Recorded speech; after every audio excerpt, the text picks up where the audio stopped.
Fala aí, galera.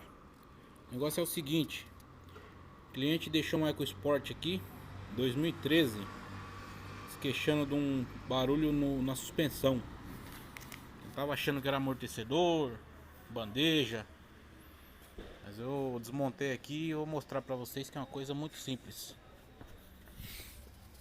O negócio é o seguinte: ele tava suspeitando de amortecedor, batente ou bandeja. E o que realmente está acontecendo aqui é a bucha da barra bucha da barra estabilizadora. Ela já deu um desgaste aqui e quando ele passa na lombada ela faz um barulho aí que tá incomodando o cliente. É para vocês saberem que se é realmente a bucha da barra estabilizadora, é o seguinte: vocês tiram a bieleta fora, como eu tô mostrando aqui,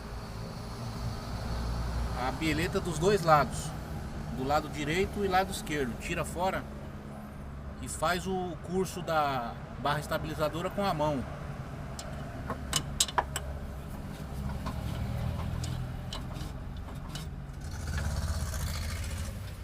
Tá aí a dica aí. Liguei na Ford lá, R$ 12 cada bucha, baratinho.